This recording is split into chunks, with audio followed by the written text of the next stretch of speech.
मुजफ्फरपुर में एक युवक की इलाज के दौरान संदिग्ध मौत हो गई। मृतक की पहचान हथौड़ी थाना क्षेत्र के डीह जीवर गांव निवासी श्याम सहनी के रूप में हुई है। श्याम की पत्नी रेणु देवी ने कहा कि मेरे पति को शराब पिलाई गई है। बक्सर के सिविल कोर्ट में मंगलवार को एक सीनियर वकील सुरेंद्र तिवारी की बहस के दौरान हार्ट अटैक से मौत हो गई। बताया गया कि खुद जज राकेश कुमार ने उन्हें सीपीआर दिया और अपनी गाड़ी से अस्पताल ले गए, लेकिन उनकी जान नहीं बच सकी। बेटे के अनुसार पापा चाहते थे कि उनकी मौत कोर्ट में ही हो और उनकी मौत वहीं हुई भी। अररिया में रहना है तो हिंदू बनना होगा। अररिया से सांसद प्रदीप सिंह के इस बयान पर बिहार में बवाल मचा है। वहीं इनके बयान के बाद सांसद प्रदीप सिंह की मुश्किल बढ़ने वाली है। पूर्णिया में राजद ने इनके बयान पर आपत्ति जताते हुए उनके इस बयान के खिलाफ शहर के हर थाना क्षेत्र में लिखित शिकायत दी है। पूर्णिया में अभी से ही चुनाव सुगबुगाहट तेज हो गई। चुनाव से पहले कांग्रेस ने हर बूथ मजबूत करने के लिए अपनी ताकत झोंक दी है। बूथ स्तर पर पार्टी की जड़ी मजबूत करने को लेकर कांग्रेस के राष्ट्रीय सचिव और बिहार प्रभारी जनाब शाहनवाज आलम जिला कांग्रेस कार्यालय गोकुल कृष्ण आश्रम पहुंचे। रूस के काजान शहर में प्रधानमंत्री नरेंद्र मोदी और चीन के राष्ट्रपति शी जिनपिंग के बीच 5 साल बाद बुधवार 23 अक्टूबर को द्विपक्षीय बातचीत हुई। दोनों नेताओं ने सीमा विवाद को जल्द से जल्द निपटाने, आपसी सहयोग और आपसी विश्वास को बनाए रखने पर जोर दिया।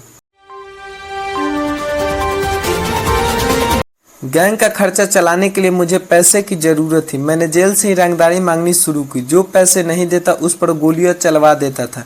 मैं चाहता था कि चंडीगढ़, पंजाब, राजस्थान, हरियाणा में मेरी गैंग की दहशत हो। ये लॉरेंस बिश्नोई का कबूलनामा है जो दिल्ली पुलिस के स्पेशल सेल 300 से ज्यादा पेज रिपोर्ट में दर्ज है। ये रिपोर्ट 2021 में बनी थी। लॉरेंस बिश्नोई अभी गुजरात की साबरमती जेल में है, लेकिन उसका सिंडिकेट लगातार बड़े क्राइम कर रहा है। बिहार सिपाही भर्ती परीक्षा और NEET paper leak mastermind Sanjeev Mukhiya पर ईडी ने बुधवार को केस दर्ज किया है। जांच के दौरान संजीव मुखिया के आवास से आय से 144% अधिक संपत्ति मिली।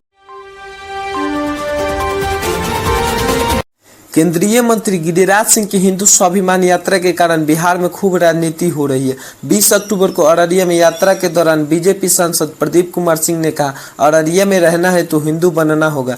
बीजेपी सांसद के बयान पर सियासत तेज हो गई है। नेता प्रतिपक्ष तेजस्वी यादव ने कहा कि अगर किसी ने भी मुसलमानों को बुरी नजर से देखा तो ईंट से ईंट बजा दूंगा। लालू यादव ने भी कहा गिरिराज सिंह की यात्रा पर सवाल उठाए और कहा कि उल्टा पुल्टा बोलते रहते हैं। नीतीश और गिरिराज में कोई अंतर नहीं है। मेरे रहते बिहार में दंगा नहीं होगा। सीतामढ़ी के डुमरा थाना के पुलिस ने मंदिर बनाने के लिए जमीन के नाम पर एक महिला से 55 लाख रुपए की ठगी करने वाले युवक को मुजफ्फरपुर से गिरफ्तार किया है। आरोपित की पहचान मुजफ्फरपुर के मीनापुर थाना क्षेत्र के मीनापुर निवासी दीपक कुमार पांडे के रूप में की गई है। इससे पूछताछ के बाद मंगलवार को न्यायिक हिरासत में जेल भेज दिया गया है।